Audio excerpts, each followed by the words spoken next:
بسم الله الرحمن الرحيم. أهلا بيكم في اليوم الثالث من ورشة شفاء من الداخل. خدي نفس عميق كده واسمحي لكل اللي مرينا بيه في اليومين اللي فاتوا انه يستقر جواكي، لان النهاردة يوم مختلف. النهاردة يوم مختلف. لو انتي شايفة اليومين اللي فاتوا مختلفين، لو انتي شايفة اليومين اللي فاتوا حمادة فالنهاردة حمادة تاني. النهاردة اليوم الأخير من الورشة صحيح، لكن ممكن يكون البداية الحقيقية لرحلة شفائك بإذن الله سبحانه وتعالى. لأننا النهاردة هنتكلم عن الحلول من وجهة نظر شمولية،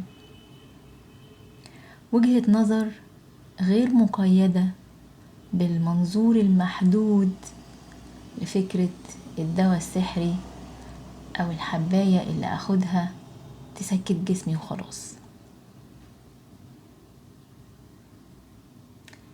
النهاردة بإذن الله هنفتح الباب قدام فكرة الحل اللي من الجذور.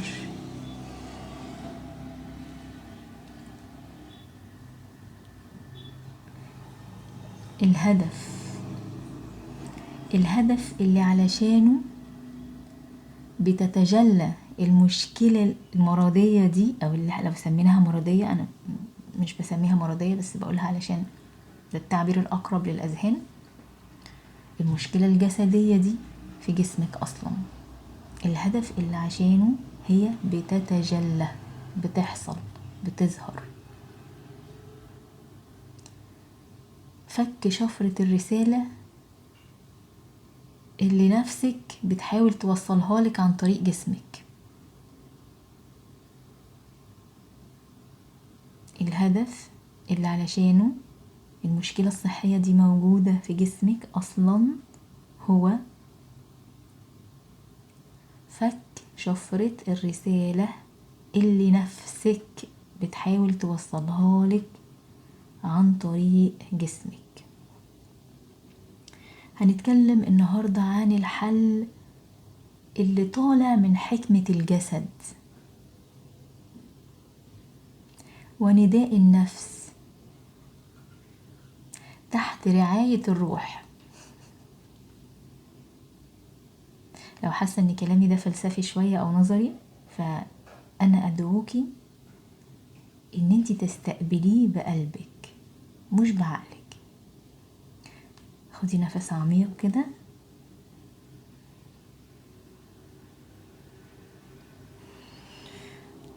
وانوي الاستقبال بقلبك. الحل اللي طالع من حكمة الجسد ونداء النفس تحت رعاية الروح. وخلينا نتجاوز شوية المنظومة الحالية اللي علمتنا نشوف الإنسان على إنه آلة محتاجة تتصلح، آلة محتاجة تتزيت. ولكن الحقيقة إننا روح بتسكن في جسد، وجسد بيحمل لينا رسائل، مش أعطال، مش مكنة بتعطل، دي رسالة بتوصل.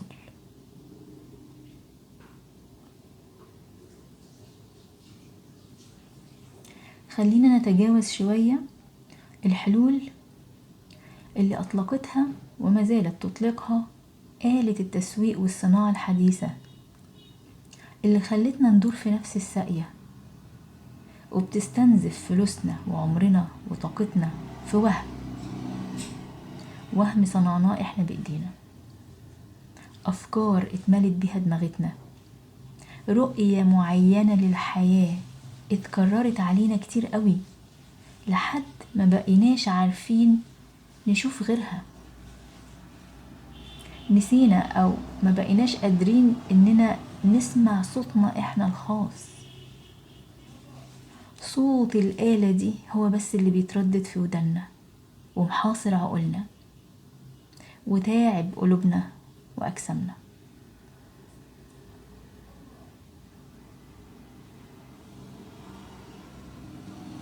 سميها بقى برمجة، سميها ماتريكس، سميها زي ما تسميها. المهم ان الحلول اللي هقترحها عليكي النهاردة هي من خارج هذه المنظومة المصطنعة، من خارج الماتريكس، وتتجاوز البرمجة المجتمعية.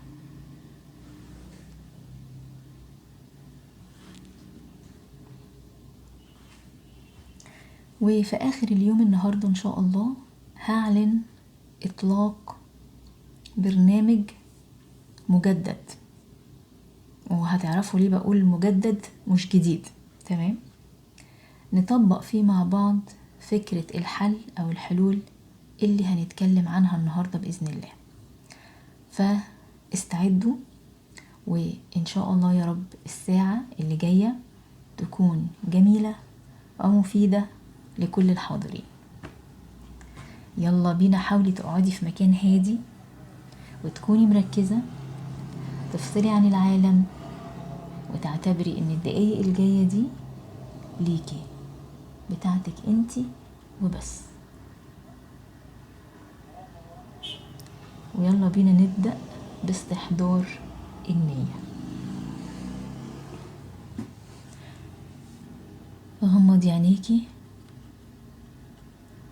وحطي ايدك على قلبك وخليكي حاضرة في جسمك.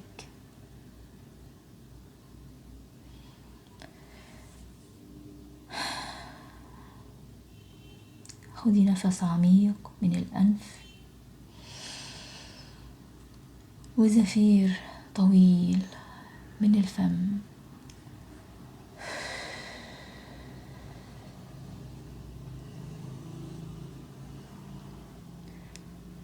وانتبهي للسكون اللي بين كل زفير وشهيق. شهيق تاني من الأنف وزفير طويل من الفم.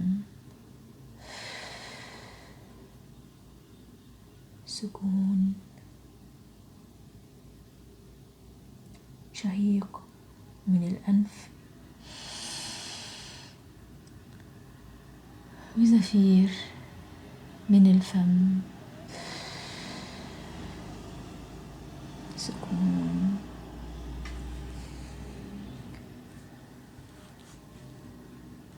رددي معايا: نويت الفهم والاستفادة من الورشة بأعلى شكل ممكن، حبا وتزكية لجسدي، ورغبة مني في الشفاء والتعافي.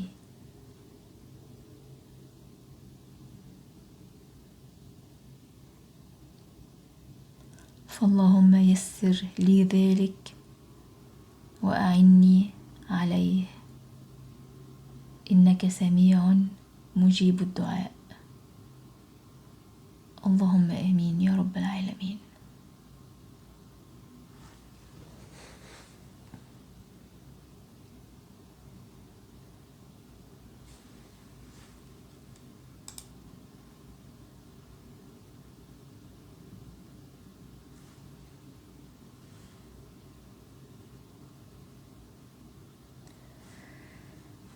طيب، الصوت واصل؟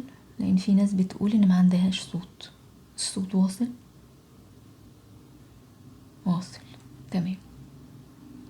اللي الصوت عنده مش واصل أو بيقطع يطلع برا البث ويدخل تاني.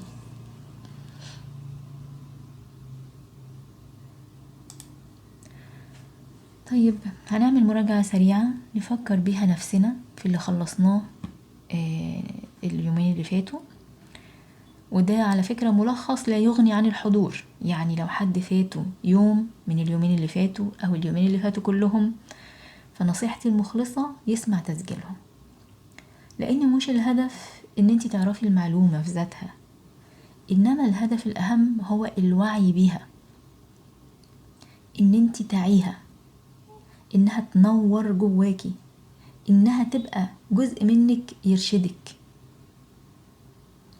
ودي مش حاجة بتحصل بمجرد تحصيل المعرفة، بمجرد معرفة المعلومة، وإنما بتحصل بالمعايشة اللي احنا بنعملها مع بعض على مدار كل ساعة في ورشتنا.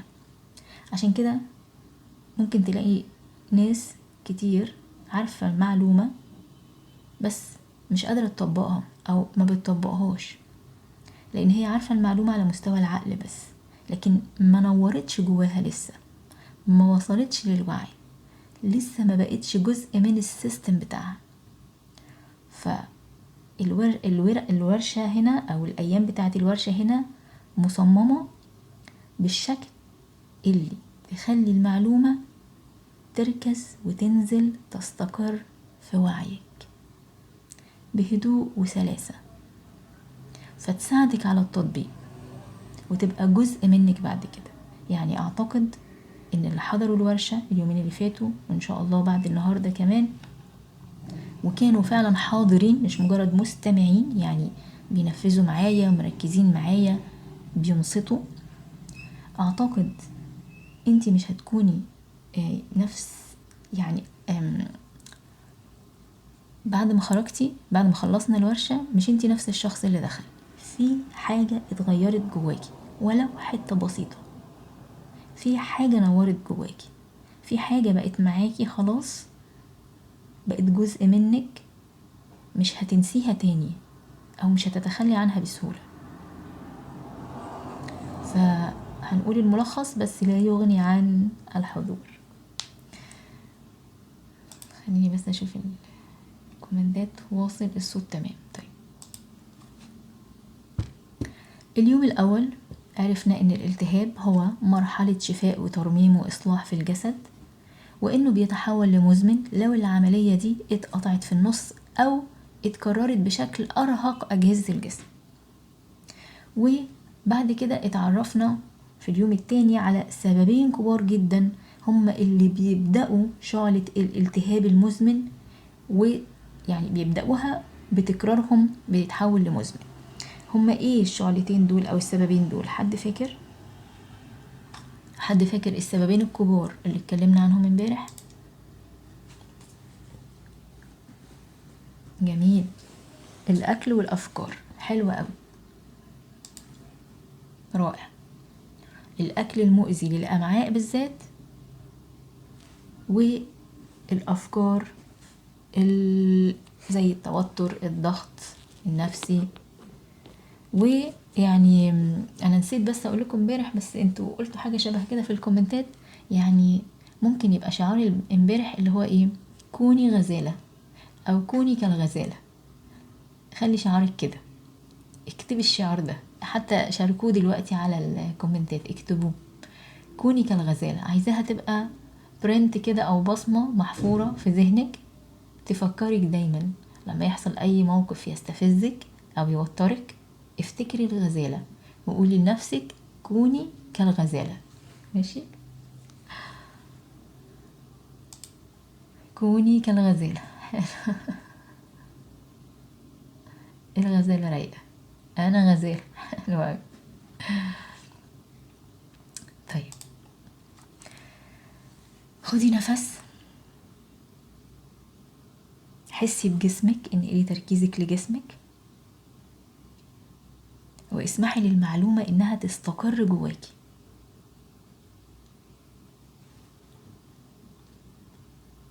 لاني هكلمك دلوقتي على نقطة دقيقة جدا.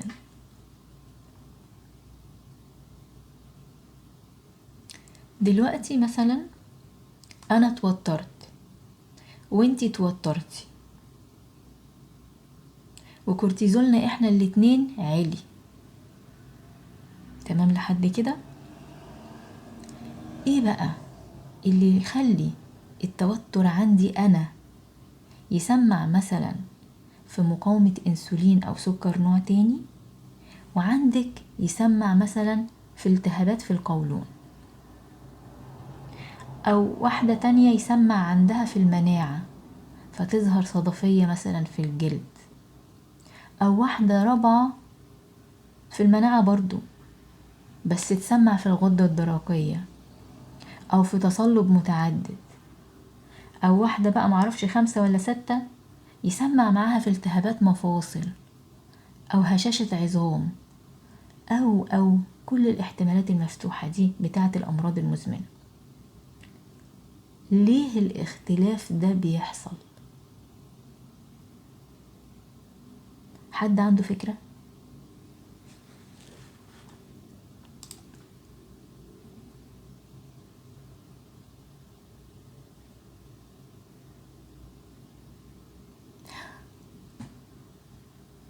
العامل الجيني.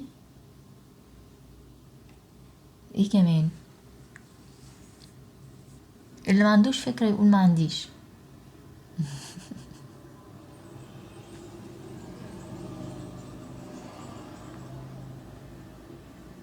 ما عنديش.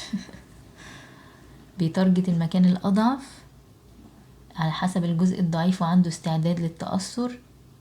حلوة برضه، حلوة الإجابات دي. حسب الجزء الأضعف. طيب تمام. الإجابات دي برضه اللي انتوا قلتوها هي صح، بس في حاجة كمان،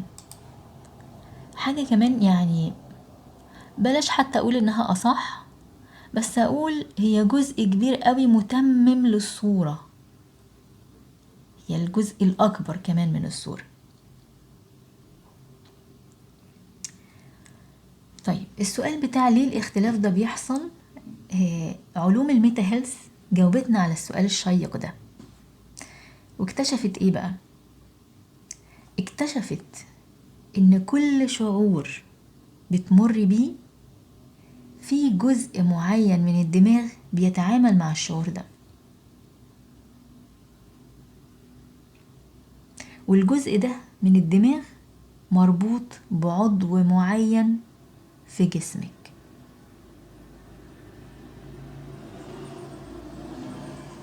كل شعور في جزء من الدماغ هو اللي بيتعامل معاه، ونفس الجزء ده مربوط بعضو معين في الجسم.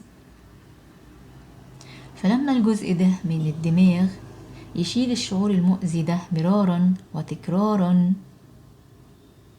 جسمك عاوز يوصلك رسالة قوية، رسالة محسوسة، لأنك مش واخدة بالك من اللي بيدور في دماغك، فيبدأ يسمع في العضو المربوط بالجزء ده في الدماغ.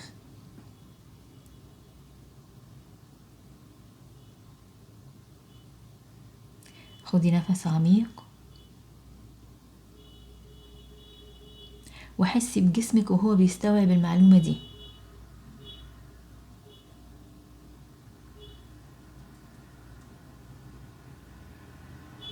لما الجزء ده من دماغك يشيل شعور مؤذي بيتكرر عليه، بيوصله للعضو اللي مربوط بيه عشان يبعتلك الرسالة عن طريق جسمك.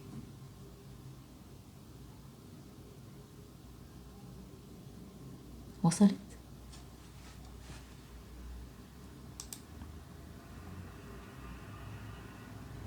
وصلت؟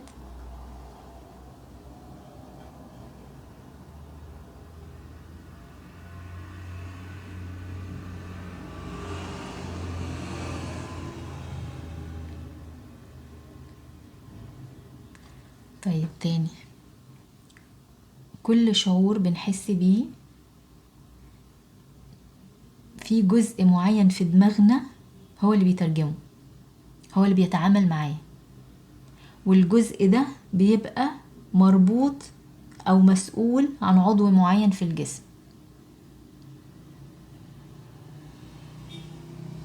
فلما الجزء ده من الدماغ انتي الشعور اللي عندك ده يتكرر كذا مرة، شعور خوف، شعور غضب مثلا، فالجزء ده من دماغك اللي مسؤول عن التعامل مع الخوف ومع الغضب بيبقى اكتف، عنده مشكلة، لان دي مشاعر ما بتخلص، مش غزالة رايقة، دي غزالة مصدومة،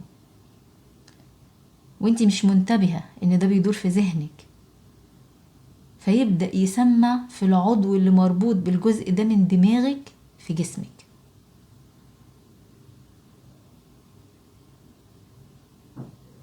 فهمنا كده؟ طيب، يعني انا بعتبر ده شيء بديع مبهر. العلماء على فكرة اخدوا سنين طويلة علشان يوصلوا للحقيقة دي اللي هي بتتقال في جملتين.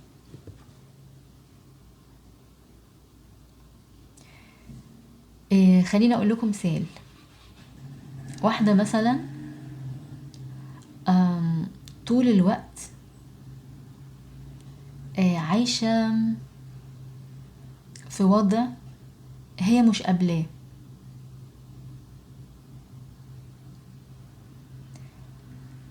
من اكتر الاعضاء اللي تتأثر بحاجة زي كده المعدة والامعاء. ليه؟ لان الامعاء هي اللي بتهضم، ومش بتهضم الاكل وبس، ده كمان بتهضم المواقف والمشاعر. فلما تكوني مش قادرة تهضمي موقف نفسي معين، الجهاز الهضمي بتاعك هو اللي بيشيل عنك الحمل، هو اللي بيبعتلك الرسالة.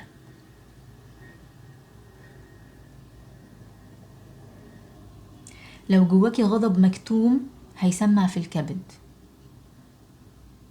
لو جواكي خوف مستمر ممكن يسمع في الكلى، لو جواكي شعور فقد وحنين للمسة أشخاص معينة ممكن يسمع على الجلد.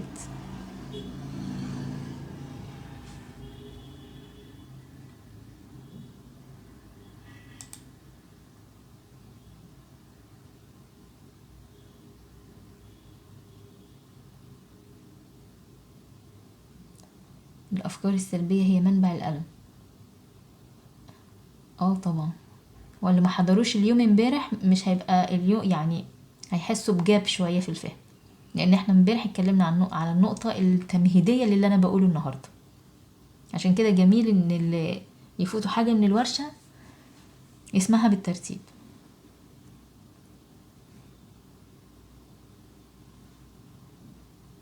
بالظبط كده يا دعاء. طيب، عشان كده على فكرة في تمرين امبارح اللي اخدناه في نهاية الورشة، كنت بقولك ايه؟ كنت بقولك عايزاكي تدركي التوتر اللي عندك بيسمع في انهي حتة في جسمك. فاكرين التمرين ده؟ اللي عملت التمرين ده هتبتدي تريليت معايا، هتبتدي تدرك معايا. طيب، في سؤال هنا ممكن يظهر اللي هو ايه؟ في ناس مثلا بتتوتر بنفس نوع الشعور اللي مثلا حد تاني متوتر بيه، بس ما بيحصلهاش مرض في العضو، العضو المقابل للشعور ده. حد مثلا مر بخوف لكن ما سمعش في اي حتة في جسمه عادي. وده ينقلنا للنقطة التانية، امتى الشعور بيسمع في جسمنا؟ هو ليه الشعور اساسا سمع في جسمنا؟ ايه الهدف؟ ايه رسالته؟ حد يعرف؟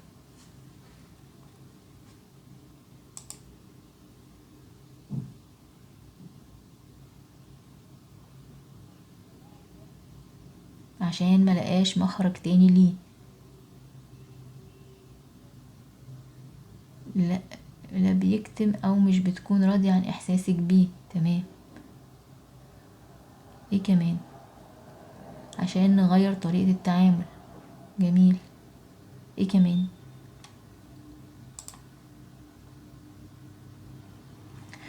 الشعور هيسمع في جسمنا لما ما يتشافش. فاكرين احنا في رحلة تعافي كنا بنقول ايه؟ بنقول المشاعر، كل المشاعر تحترم، المشاعر، كل المشاعر يتم تقبلها.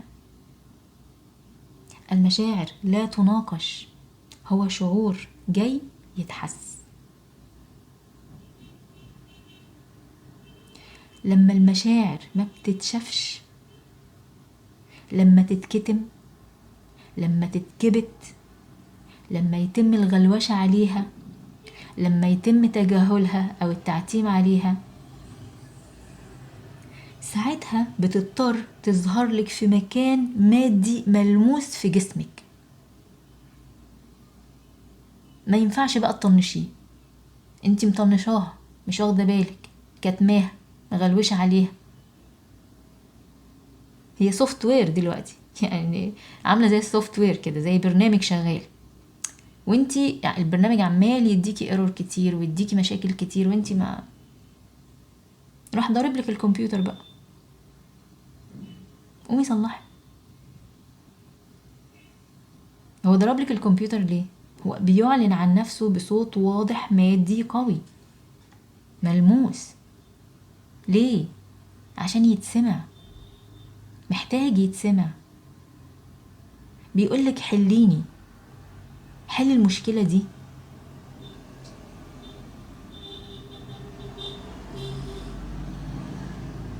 حلي المشكلة دي. لما بيبقى عندنا لابتوب او حتى الموبايل ونزلنا عليه ابليكيشن، وابليكيشن فيه مشكلة، في مشكلة في الابليكيشن واحنا تجاهلناها، او الموبايل او اللابتوب بيطلب تحديث مثلا، بيطلب ان في انتي فيروس معين، الناس اللي عارفة الكلام ده، حاجة مضاد فيروسات معين، او في اختراقات معينة بتحصل فيه، وانا مطنش. هيجي وقت هيقفل، هيبوظ، مش هيرضى يشتغل. ليه؟ عشان انا تجاهلته وهو عايز يتحل. بيدفعك دفعا ان انت تروحي تحلي، روحي حلي المشكلة. مش هينفع يعني، هيبقى من العبث ساعتها ان احنا نقول الموبايل ده وحش قوي، او الموبايل باظ، انا مش عارفه باظ ليه. لا انت عارفه، ما هو انت كنت متجاهله الالارم اللي عمال يطلع لك من البرنامج ويقول لك الحقي في مشكله. فاهمه الفكره؟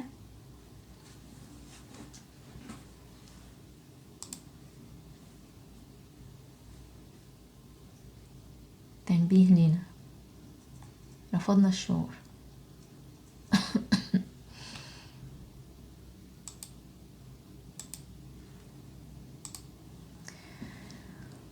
فليه بيعمل كده؟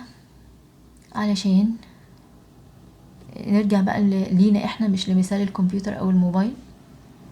ليه الشعور بيعمل كده؟ ليه بيضطر يظهر في عضو من الاعضاء بشكل مادي محسوس ملموس؟ عشان ينبهك، علشان تحلي المشكلة دي. ليه؟ ليه؟ ليه عايزني احل المشكلة دي؟ انا راضية وساكتة، انت مالك؟ انا راضية وساكتة بالمشاكل اللي عندي ومستحملاها وصبر عليها، ايه مشكلتك انت؟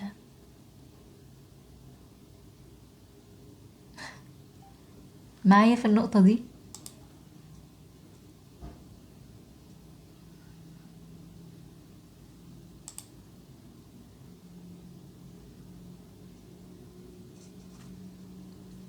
ليه؟ علشان الهدف ان انتي تتطوري، علشان انتي هنا في الدنيا دي في دار اختبار وتزكي وتطور. ودار اختبار مش معناها ان زق معايا اليومين دول لحد ما نموت وخلاص. دار اختبار تخيليها كده زي الطالب اللي بيقعد يذاكر طول السنة عشان يمتحن. هو مش داخل يمتحن عشان يقضي وقت الامتحان وخلاص، هو داخل يمتحن علشان يثبت ان مستواه ارتفع وارتقى للدرجة اللي تخليه ينفع يحل الاختبار ده بدرجة عالية ويعدي.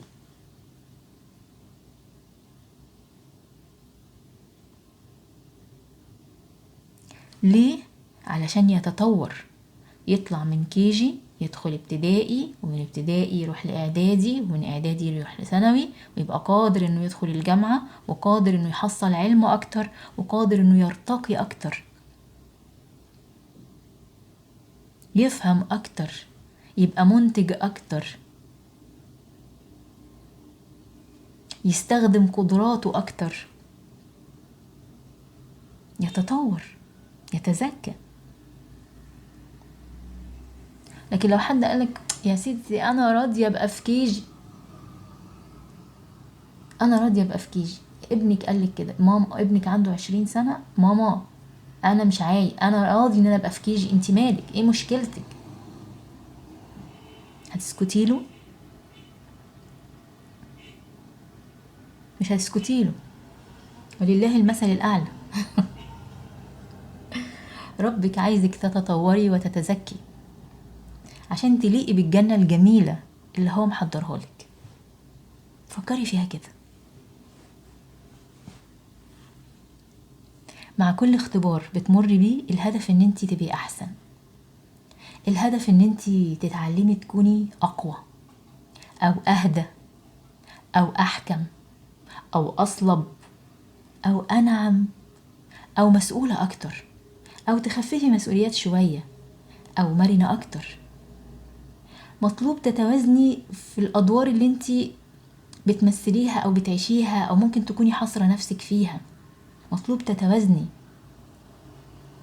ما تعيشيش تطرف في دور الضحية مثلا او الغلبانة او المنبوذة او المنقذة او المتمردة او المظلومة او الانانية او المعطاءة او الخايفة او المتشككة او المتصلبة او المرنة بزيادة.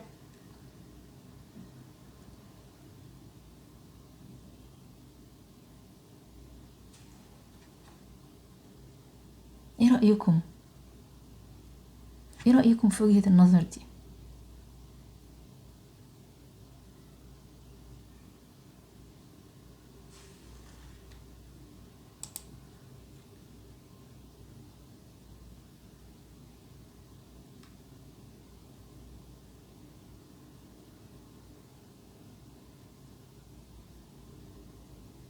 ركزوا بس معايا، ركزوا معايا في اللي بقوله مش في مشاكلكم.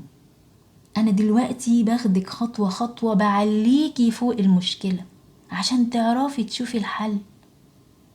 محدش بيعرف يحل مشكلة وهو في نفس مستواها. انت مش هتحلي المشكلة غير لما تعلي عليها، تعلي عليها. فما بقاش انا بكلمك في حلول وبعلى بيكي وانتي شوفي ده شيطان دلوقتي، خلي بالك حصرك في المشكلة. ما هم مش هيتغيروا، ما هم احسن يحصل العكس. شوفي عقبات عقبات بتطلع في دماغك وانا بتكلم. انا بطلب منك ان انتي تهدي خالص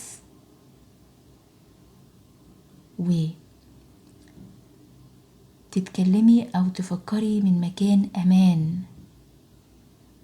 من مكان هادي ومطمئن جواكي. استقبلي كلامي من المكان ده، استقبليه، وبعد كده هنرجع نشوف الحلول للحاجة الخاصة بيكي انتي. بس لازم الاول تعلي عن المشكلة، لازم تشوفيها من بره.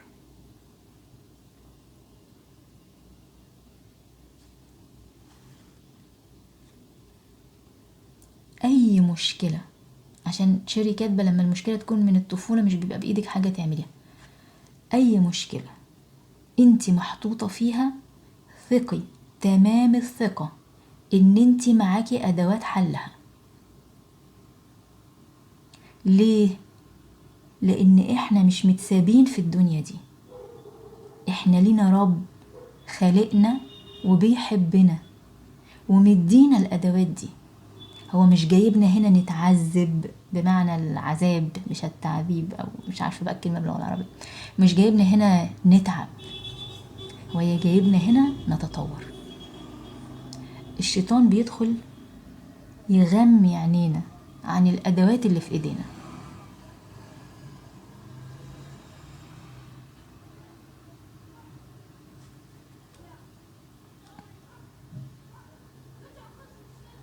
حلو قوي. يعني ندى بتقول لما بطلع برا المشهد وبشوفه من برا غالبا بعرف اتصرف بطريقة جيدة. بالظبط.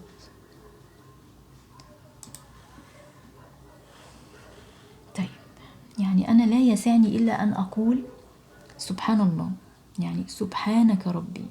ايه العظمة دي؟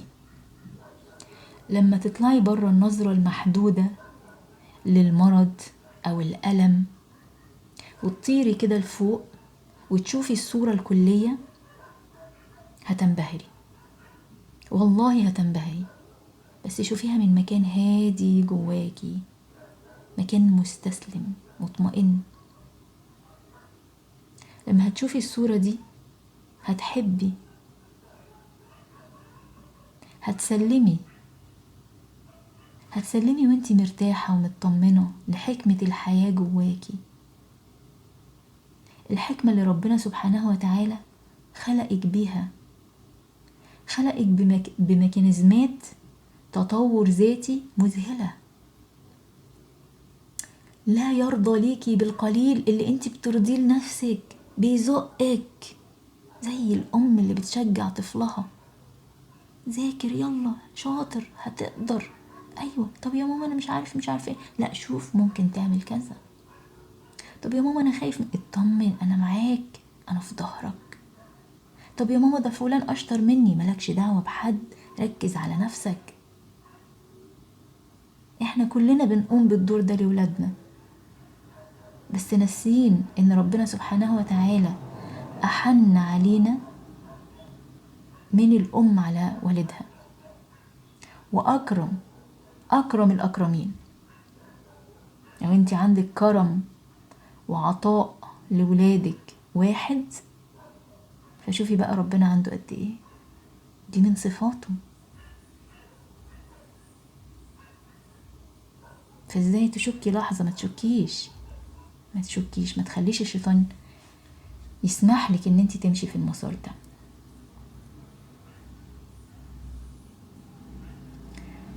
اللحظة اللي انت هتستوعبي معايا فيها المعنى اللي انا بقوله ده وهتسلمي للحياة وانت مرتاحة ومطمنة، هي دي اللحظة اللي انا بعتبرها فعلا بداية شفائك الحقيقي.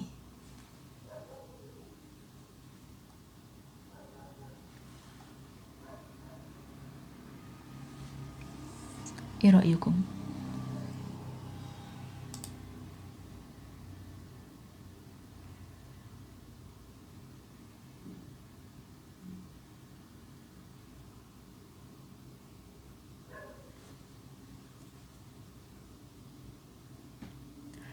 طيب، واللي مش بيعرف يطلع برا المشهد يعمل ايه؟ اولا يسأل نفسه هو مش عارف يطلع برا المشهد ليه، وثانيا يتعلم ازاي يطلع برا المشهد.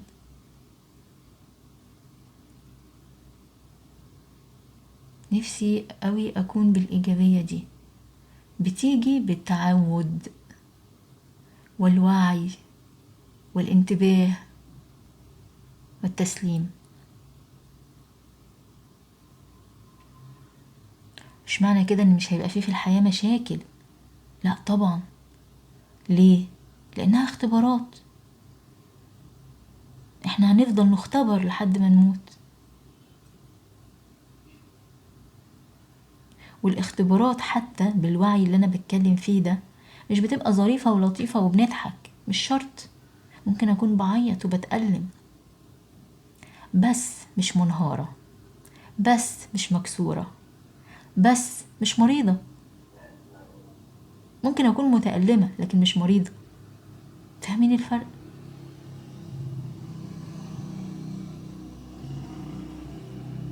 ممكن افكر في حاجات تأذيني من غير ما تأذيني.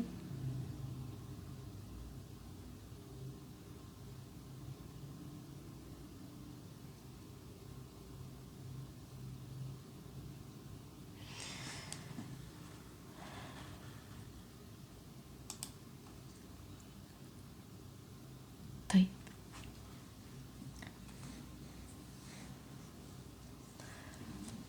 لما مثلا بعد اللي انا شرحته ده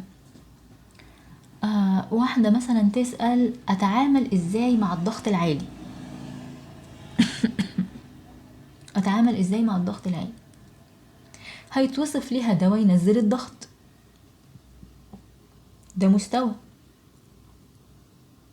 هندخل نشتغل جوه كيمياء الجسم نفسه ونبني عضلة القلب والأوعية بالأكل والمغذيات، ده مستوى تاني،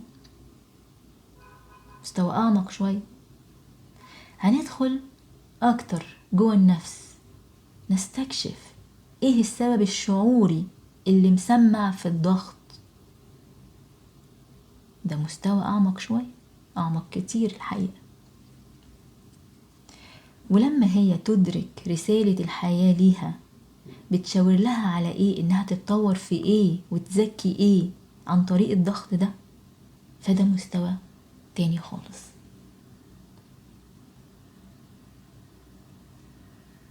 دي كلها مستويات شفاء، دي كلها مستويات شفاء.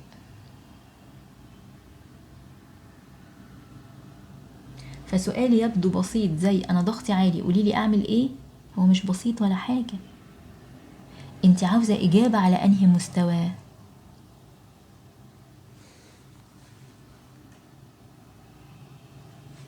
والإجابة اللي انت عايزاها على انهي مستوى دي هتنفع تتكتب في سطر او في كومنت؟ هينفع حد يقولها لك كده في سطر؟ لا، دي رحلة حياة كاملة. فلما حد انا بيسألني انا شخصيا على حاجة وبجاوبه على مستوى معين، انا ببقى مدركة ان ده جزء من الإجابة، لان الإجابة الكاملة هي رحلة للغوص جوه النفس، والعلاج الكامل هو رحلة فهم ووعي وتطبيق، ومعاها وقوع ونهوض وتحسين مستمر.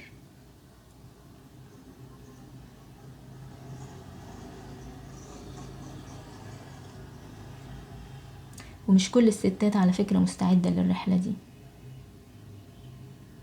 مش كلنا مستعدين للرحلة دي. أنا أعترف إن هي رحلة مش مريحة، مش مريحة زي فكرة الحباية والحقنة والروشتة اللي الدكتور هيكتبها لي وخلاص، وأنا عملت اللي عليا واللي أعرفه وهعمل إيه تاني. مش مريحة زي فكرة الضحية وإن ده حظي ونصيبي وخلاص، أعمل إيه، هما اللي عملولي إيه، طلعت في البلد دي، طلعت في الأسرة دي، طلعت في المشكلة دي، هما اللي بيعملوا، الناس وحشة، الناس سيئين.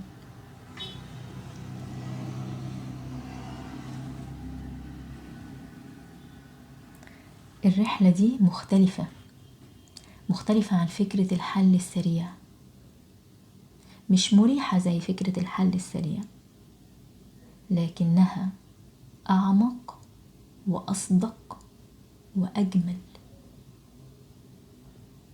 هي رحلة بتحتاج شجاعة وصدق وانفتاح، انفتاح على الجديد اللي هتعرفيه، على الجديد اللي انت هتكتشفيه في نفسك. هو مش جديد بس هو متداري عليه.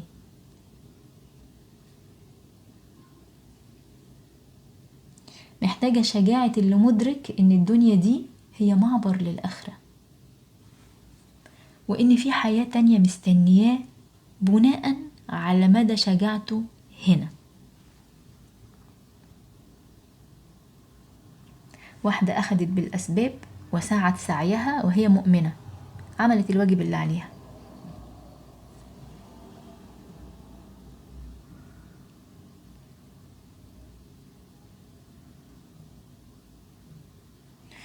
خدي نفس كده معايا، خدي نفس عميق، اهدي وحاولي تستقبلي الكلام ده بقلبك وتسيبيه يستقر جواكي. الكلام ده انتي عارفاه، جسمك عارفه وقلبك عارفه، بس عقلك دلوقتي بيقاومه. اهدي اهدي، طمني نفسك، وطمني عقلك واسمحي للكلام ده انه يلمسك.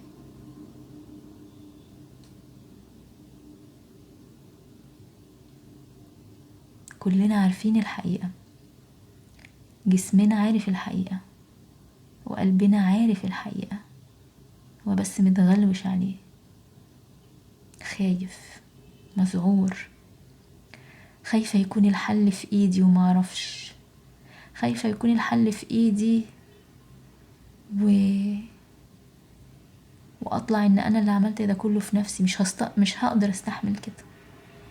خوف. عشان كده بقولك طمني نفسك، طمني نفسك.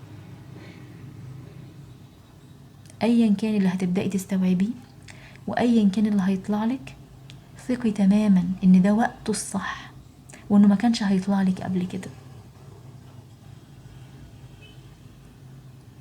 ده وقته الصح ليكي، ما فاتكيش حاجة وانتي مش مذنبة في حاجة.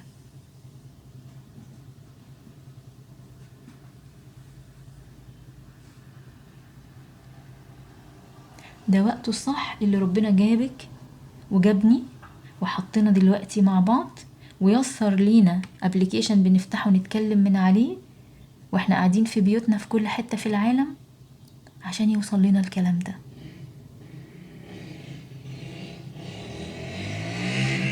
على فكرة انا لما باجي احضر ورشة او حتى برنامج انا ببقى حاطة الخطوط العريضة اللي جوه.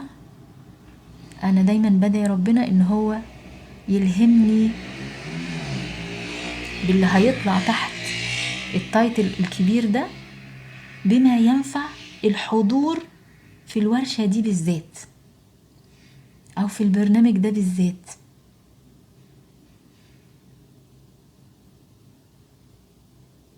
فهي مش صدفة، الكلام ده جايلك عن طريقي، والكلام ده انا ألهمت بيه اقولهولك عشان هو جايلك انتي. فاحنا كلنا ربنا بيستخدمنا رسل لبعض، بنبعت لبعض رسائل. فاطمني ربنا معاكي، انتي مش متسابة في الدنيا ولا في الحياة دي، انتي محاطة بحب إلهي. يعني لو أدركتيه عينيكي هتدمع.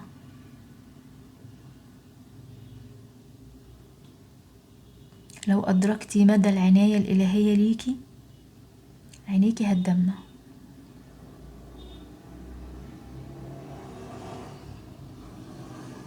شوفي انتي قلبك بيحب ولادك قد ايه ويبقى خايف عليهم قد ايه، واضربي ده في معرفش كام، في ما لا نهاية بصراحة.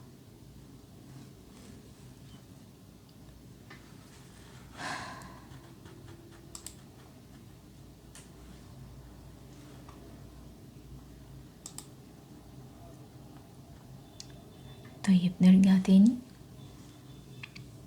واحدة أخدت بالأسباب وسعت سعيها وعملت الواجب اللي عليها. على فكرة لما بتعمل الواجب أي حد فينا، احنا عارفين ده من أيام المدرسة، مش انت عملت اللي عليك بصدق وبضمير وبكل استطاعتك؟ يا ماما خلاص، ما يهمكيش بقى من النتيجة.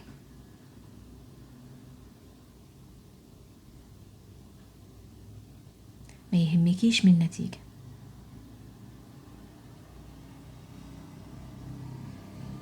ما يهمكيش ساعتها، مش هيفرق معاكي ساعتها نتيجة الواجب ده في الدنيا ايه، لان بيتولد جواكي احساس محرر جديد، احساس ست فهمت، حبت نفسها، احتضنت جروحها، بتعالج ألمها بحب وبصبر، مش علشان تخلص من الألم، مش دي النية، لا، مش النية ان انا اخلص من ألامي، النية ان انا اتعلم منها، اكتشف بيهم عن نفسي اللي تغطى، اللي تغلوش عليه، اكشف بيهم الجواهر اللي جوايا اللي استخبت تحت في البير.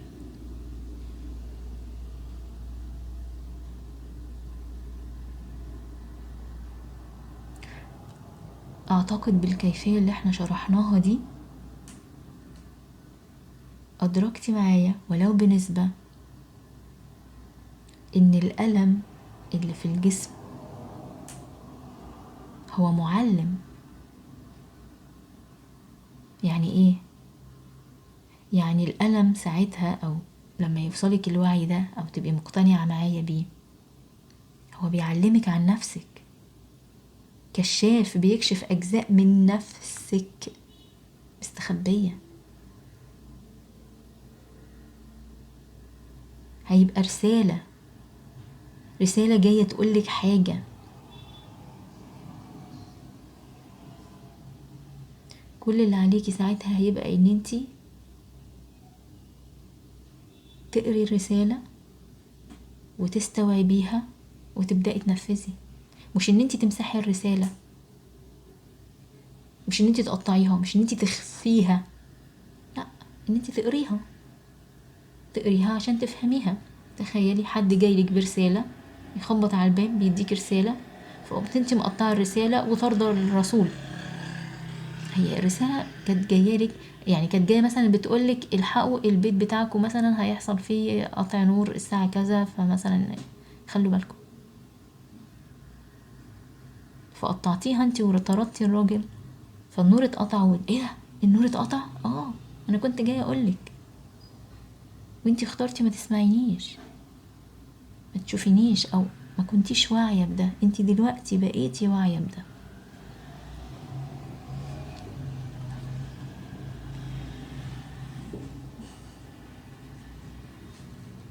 لما بتبقي كده انتي بتبقي انضج، بتحبي نسختك الجديدة اكتر. ودي مش نسخة واحدة، دي نسخة بتتطور كل يوم عن التاني. بتبقي ست ما يضحكش عليها بسهولة على فكرة، وتقديرها الذاتي مرتفع واستحقاقها عالي او بيعلى او بيرتفع. وخرجت خلاص الست دي اللي فكرت كده او وصلت لكده، خرجت بره دايرة الماتريكس والبرمجة اللي احنا اتكلمنا عنها في اول اللايف.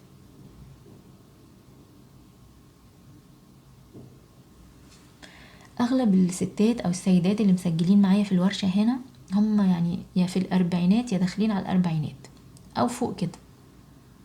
فاعتقد ان احنا نقدر نستوعب الكلام ده، يقدر الكلام ده يلمسك. اللي لسه صغيرين في السن شوية ممكن يعني يجدوا مقاومة شوية، لسه الدنيا بتبقى مغلوشة عليهم اكتر. فأيا كان سنك من فضلك استقبلي كلامي بقلبك مش بعقلك. قلبك أقدر على الفهم والاستيعاب من عقلك. القلب دايما بيبقى شايف الصورة الكاملة حتى لو العين مش شايفاها.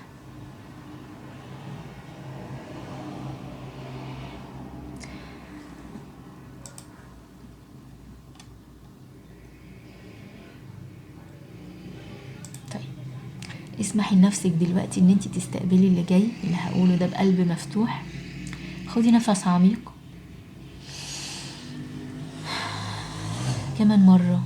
خدي نفس عميق، والمرة دي تخيلي كأنك بتسمحي لنور أبيض جميل يدخل جواكي. شهيق وزفير طويل. مرة كمان، شهيق وزفير طويل. حسي بجسمك وهو بيهدى أكتر وأكتر مع كل شهيق وكل زفير. حسي بجسمك وهو بيهدى أكتر وأكتر. دلوقتي عايزة أخدك في رحلة صغيرة جوه جسمك، رحلة إدراك من غير حكم ومن غير لوم. ما تحكميش وما تلوميش، فقط كوني حاضرة. غمضي عينك لو حبيتي، وتخيلي ان انتي بتسافري عبر اعضائك الداخلية واحدة واحدة.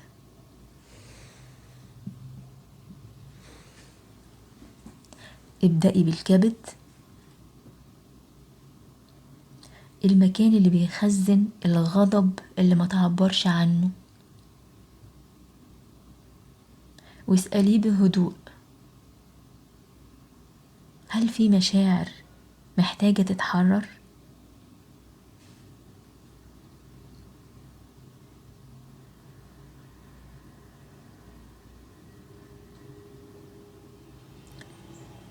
انتقلي معايا للكلى، المكان اللي بيسمع الخوف، خصوصا خوف الفقد أو انعدام الأمان. خدي نفس وحسي بالمكان ده وهو بيتملي أمان.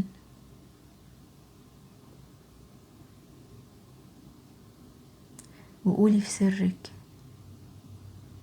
أنا في أمان، أنا محمية.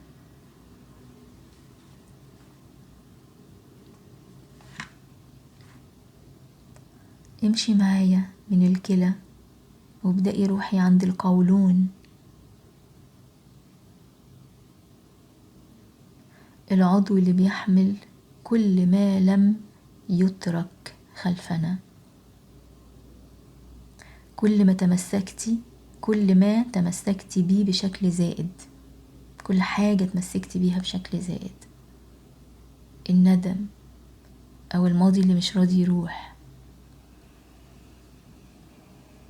اتنفسي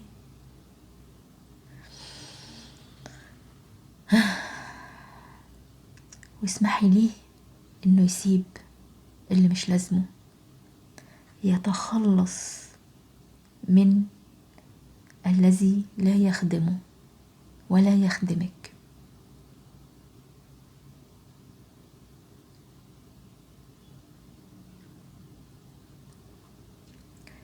اطلعي معايا فوق عند الرئتين. الرئتين هما النفس، هما المساحة، التوازن بين الأخذ والعطاء. لو في ضيق أو خنقة، يمكن في مكان جواكي ناسي يستقبل الحياة براحة.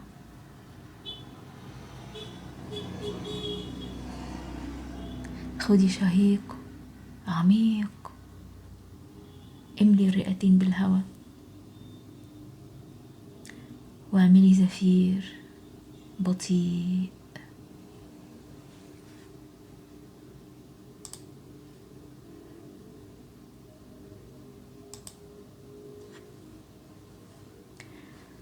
الجلد، ركزي على الجلد. الجلد هو رمز الحدود، الحماية والاتصال بالعالم. اسألي نفسك: هل بعرف أحافظ على حدودي من غير خوف؟ هل بعرف أسمح بالاتصال مع الأشخاص المناسبين؟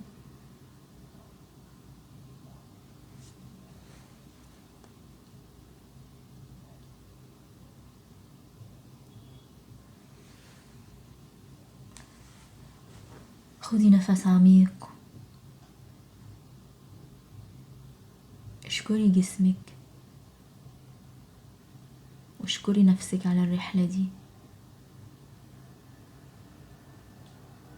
وفتحي عينيكي.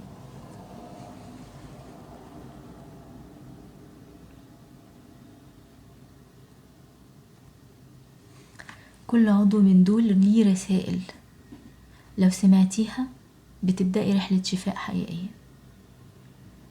مش علاج بالمعنى الطبي بس، إنما استعادة الانسجام بين الجسد والمشاعر والروح. وده اللي بسميه الشفاء من الداخل.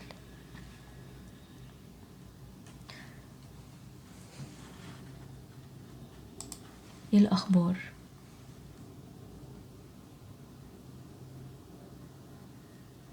انتي حضرتي معانا امبارح يا منة الله أحمد، حضرتي معانا امبارح؟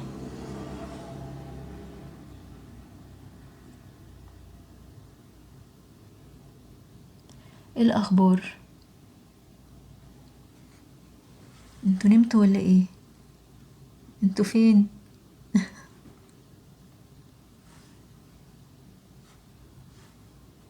راحة وأمان. صح. ايه الأخبار؟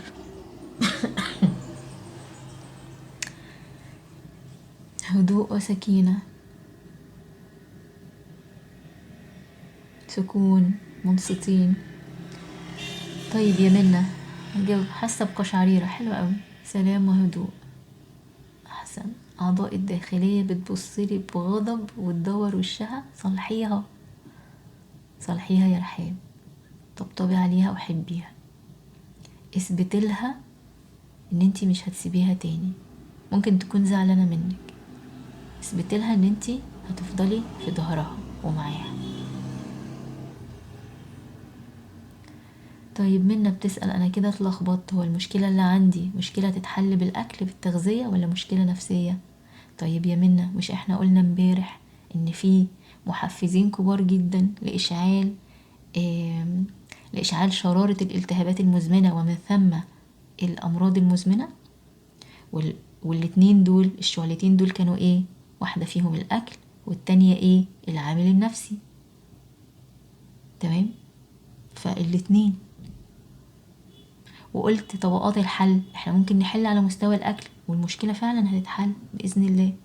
التحاليل بتتحسن والدنيا بتبقى زي الفل. بس ده لو المشكلة دي كمان واحد من جذورها، من جذور أسبابها العامل النفسي، يبقى كمان نشتغل على العامل النفسي. ليه؟ عشان ما ترجعليش تاني. تمام. حاسة باسترخاء. النبضة دي أنا بقيت أعملها في عز ألمي وفرقت معايا في تقبلي للألم. الحمد لله، الحمد لله. لو ركزت هعيط، عيطي يا شيري، ما هو العياط تفريغ، دي حاجة كويسة. عيطي، ركزي وعيطي عشان تحلي. تسلمي يا ريهام. طيب معلش يا هو مش من أول مرة بتيجي. يعني بتقول مش قادرة انسجم مع أعضائي بشكل عام. مش من أول مرة بتيجي. عاملة زي بالظبط، عارفة، اتنين كانوا متخانقين ومقاطعين بعض بقالهم سنين وفجأة اتصالحوا أو اتصافوا. مش هنرجع نضحك يعني وناكل ونخرج ونتبسط مع بعض عادي كده؟ في شوية في الأول يعني بنبتدي يعني ندوب الجليد اللي حصل. فالموضوع بياخد وقت، الموضوع بياخد وقت ومحتاج استمرار. اللي الصوت عنده بيقطع يدخل ويطلع تاني. لو في حد تاني الصوت عنده بيقطع، يعني في حد الصوت عنده سليم،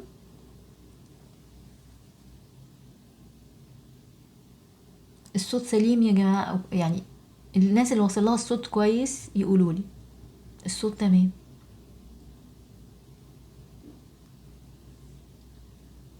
سليم، تمام تمام، الصوت تمام. سامعيني يا سامعيني؟ طيب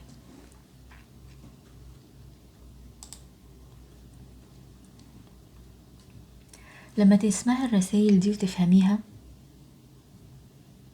بعد ما ذهنك بقى فاهم وحاضر وعارف ووصل الوعي ده ليكي واستقبلتيه بفهم وبحب، بتبقي مستعدة تبدأي مرحلة جديدة، مرحلة التطبيق. أوقات كتير بنفتكر إن رحلة الشفاء بتبدأ لما نلاقي الدواء المناسب، لكن أنا شخصيا أعتقد إن رحلة الشفاء الحقيقي بتبدأ لما نسمع نفسنا، لما نسمح لجسمنا يحكي قصته، لما نسمح لجسمنا يحكي قصته، نفهم بيمر بإيه، عايز إيه، ونستقبل الرسالة اللي هو بيحاول يوصلها بهدوء وبحب. ورشة شفاء من الداخل أنا أعتبرها ونيتي منها إن هي تكون باب للوعي والفهم، ولكن الرحلة ما بتوقفش عند الوعي وبس، الرحلة كمان بتحتاج تطبيق عشان تنزل على أرض الواقع. وهنا بيجي دور البرنامج اللي أنا حابة أعلن عنه النهاردة، ووعدتكم أن هعلن عنه في بداية الورشة. انتي بقت معاكي المعلومة دلوقتي، ينقصك التطبيق الواعي، التطبيق الواعي بإرشاد من شخص مشي في الطريق ده قبلك، شخص متمرس عنده خبرة وأمين عليكي، يمسك ايدك ويوجهك وانتي بتتعلمي وتطبقي. النهاردة واحنا بنختم الورشة احب اقولك ان اللي بدأتيه في الورشة دي مش بينتهي النهاردة، النهاردة هو بداية الطريق العملي. وعشان كده انا قررت اعادة اطلاق برنامج ديتوكس الاعضاء الخمسة. البرنامج اللي اول مرة قدمته فيها كان في رمضان السنة اللي قبل اللي فاتت، والحمد لله نتائجه كانت رائعة بفضل الله طبعا اولا واخيرا. واشتغلت فيه مع البطلات على مدار شهر رمضان بالكامل على تنظيف وإعادة وإصلاح 5 أعضاء أساسية في الجسم: القولون، الكبد، الكلى، الجلد، والجهاز التنفسي. وليه الأعضاء دي بالذات؟ لأن هي دي الأعضاء الجوكر، الأعضاء اللي بتشمل المدخلات ومصانع التنقية والإنتاج في الجسم، واللي لما بتتضر بتسمع في منظومة الجسم كله، واللي لما بيعاد تنظيفها وتنشيطها وإصلاحها بتشوفي كمان النتائج الحلوة على كل جسمك.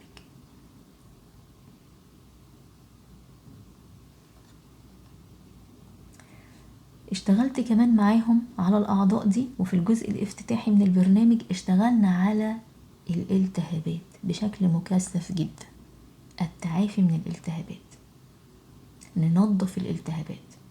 وبعدها دخلنا على القولون، وبعدها الكبد والكلى ننشط وننظف، والجلد والشعر ننظف ونعيد بناء، والجهاز التنفسي ننظفه ونشحنه. اللي أنا بعلنه النهاردة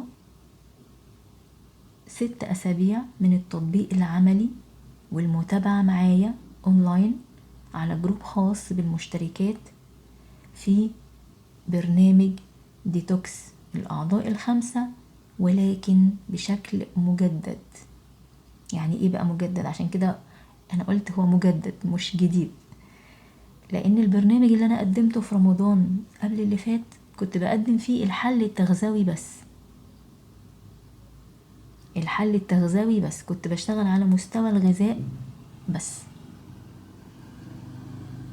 مستوى التغذية. المرة دي إن شاء الله أنا ناوية أعيد تقديمه وتجديده، وهشتغل مع المشتركات فيه على مستوى التغذية وكمان مستوى المشاعر والطاقات والوعي. برنامج ديتوكس الأعضاء الخمسة أنا دايما بسميه برنامج الجوكر. يعني إيه؟ يعني البرنامج اللي يناسب كل سيدة أيا كان سنها أو المشكلة الصحية اللي عندها، أو حتى لو ما عندهاش مشكلة صحية بس عايزة ترفع من مستواها الصحي وطاقتها، فالبرنامج ده بيكون مناسب ليها. لأننا زي ما انتوا شايفين بنشتغل في البرنامج ده على العواميد الأساسية في الجسم، والعواميد دي هي اللي بيتم استهدافها من مسببات الأمراض المزمنة بالذات. يعني مثلا هدي مثال، لو حد عنده سمنة أو مقاومة أنسولين، كده الكبد فيه مشكلة والقولون فيه مشكلة، وطبعا فيه التهابات في الجسم.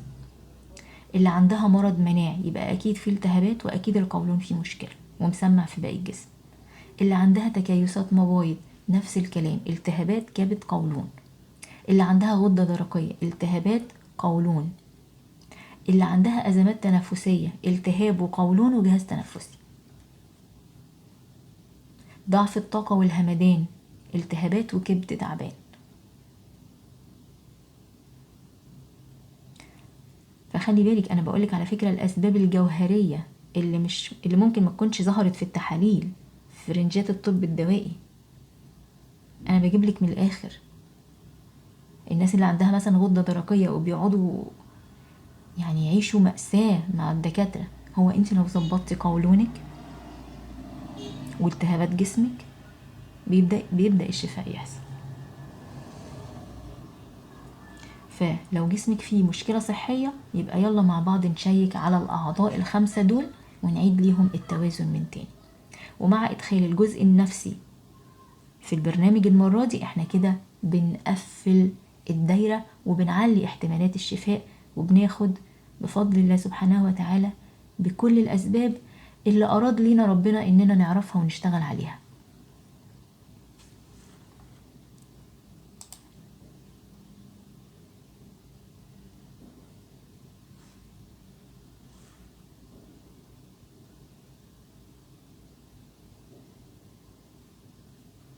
بشوف بس الرسائل فيها ايه. الصوت كويس يا جماعة؟ معلش طمنوني على الصوت. اللايف بيتسجل ايوه، بس طمنوني على الصوت. كويس، طيب تمام.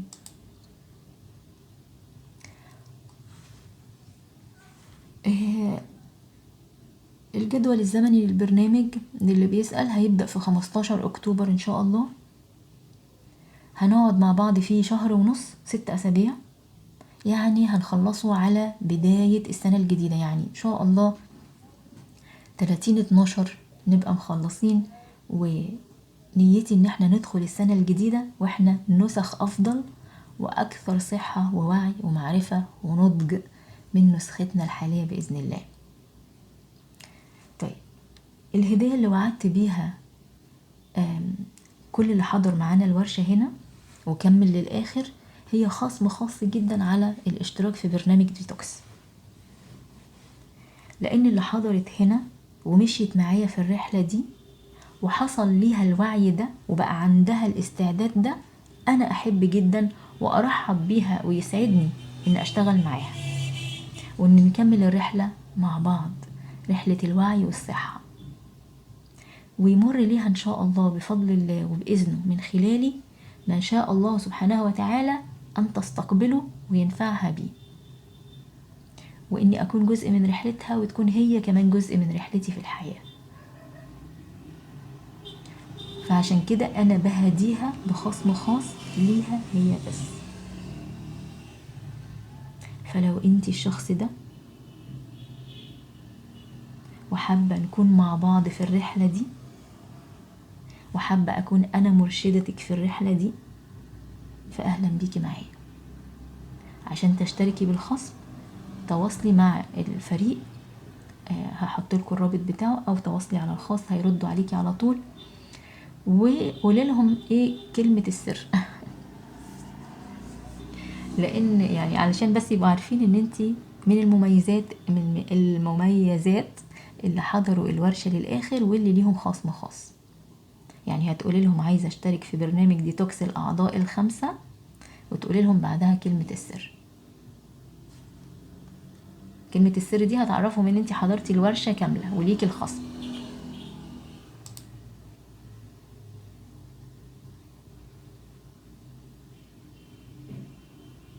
15 نوفمبر، أسفة، أيوة قصدي 15 نوفمبر.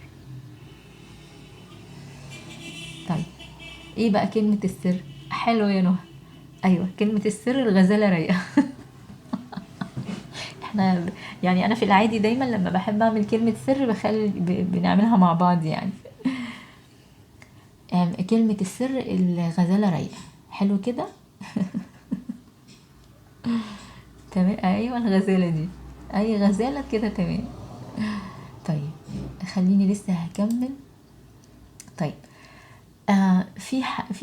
في حبايب قلبي كانوا مشتركين معايا بالفعل في ديتوكس الاعضاء الخمسة في رمضان اللي قبل اللي فات، صح كده؟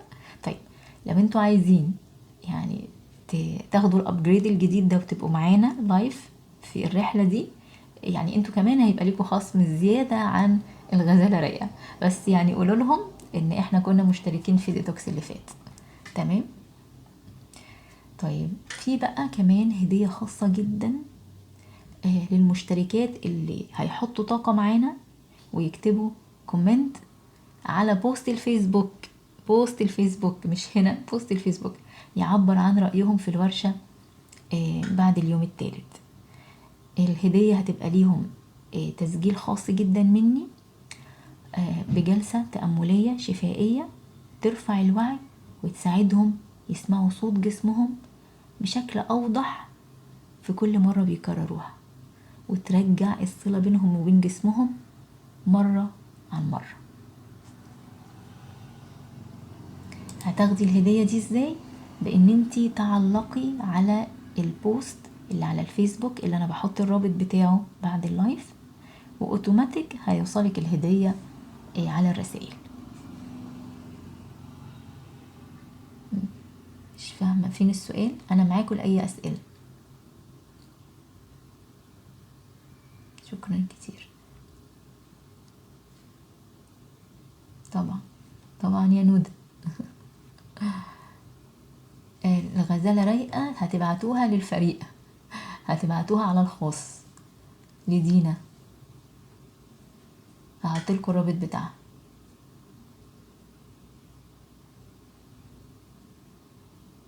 ينفع للحامل؟ يعني بصي هو احنا ما بننصحش يعني احنا بنسيب الحامل متوصمه الحقيقه. ما بننصحش بيه قوي للحامل. هو النظام الغذائي ينفع للحامل مفيش مشكله، لكن الاجزاء النفسيه ممكن لو انتي حامل يا نوده. ممكن لو في حاجه مش هتبقى مناسبه ليكي هقولك. تسلمي يا مها، تسلمي يا امل. غزاله رايقه.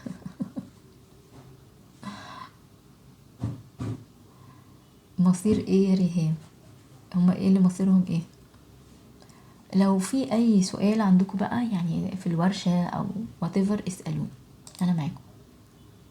عايزة بس انوه ان تسجيل اللايفات بتاعة الورشة هيفضل متاح على اليوتيوب لفترة معينة، وممكن تبعتيه وتشيري الرابط بتاعه مع كل اللي انتي تحبي ان هم يوصل لهم الوعي ده من عيلتك اصحابك او جروبات معينة مشتركة فيها.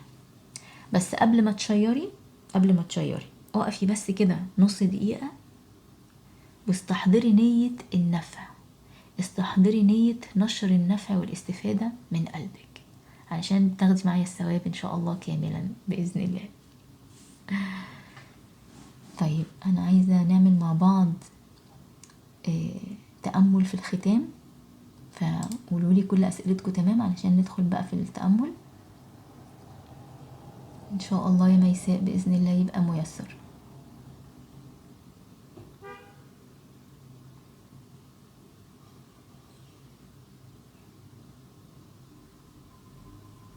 شكرا شكرا يا ساندرا. طيب يا ريهام اجاوبك بقى ايه على الخاص. ما هو الجزء النفسي الخاص بكوتش نسمة مع كوتش نسمة، انا ده جزء مختلف.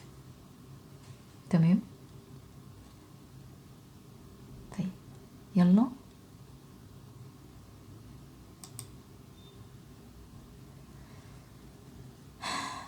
قبل بقى ما نقفل خدي دقيقة كده ترفعي نيتك. بسم الله. على فكرة صدقيني مجرد ان انتي هنا بتسمعي وبتتأملي، فده معناه ان انت بالفعل بدأتي الرحلة. اللي بيطلب النور، النور بيطلبه. اللي بيطلب النور، النور بيطلبه.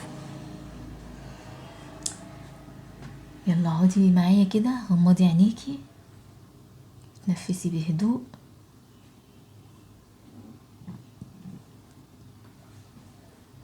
رددي: اللهم ساعدني على الاستمرار في رحلتي بوعي.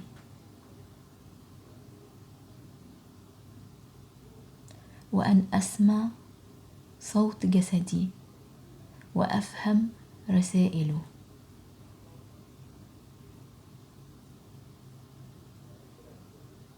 وأن أعيش بانسجام بين قلبي وجسدي وروحي.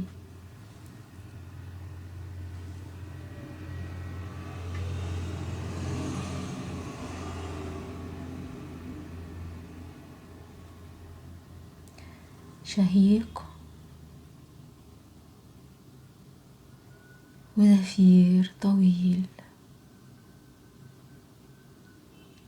ارسمي ابتسامة حلوة على وشك. احضني نفسك، لفي ايديكي حوالين جسمك واحضني نفسك. طبطبي على كتفك وقولي: أنا أستحق الشفاء. أنا أختار الحياة.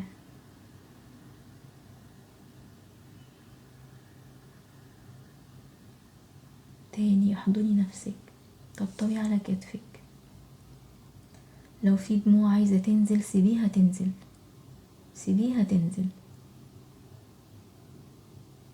أنا أستحق الحياة. أنا أستحق الشفاء.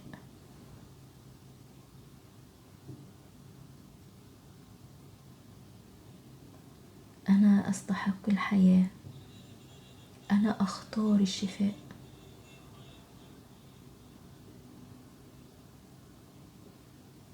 وأنا أستحق الشفاء. أنا أختار الحياة.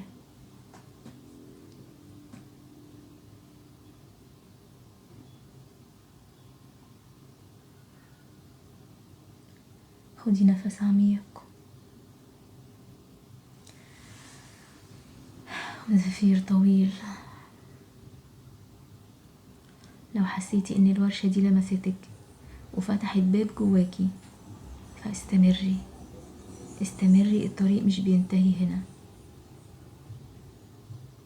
وعايزة تبقي معانا في الخطوة الجاية، أهلا بيكي، ونتقابل بإذن الله في برنامج ديتوكس الأعضاء الخمسة بصورته الجديدة.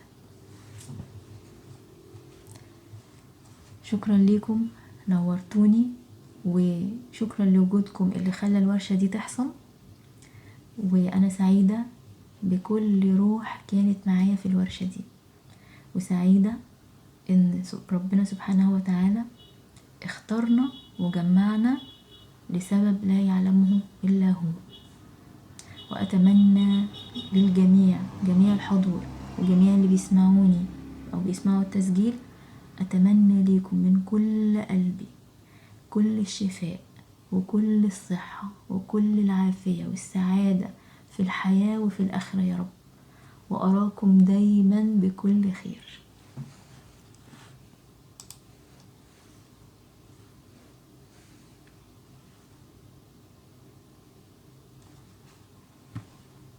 شكرا جزيلا ليكم، شكرا، مع ألف سلامة.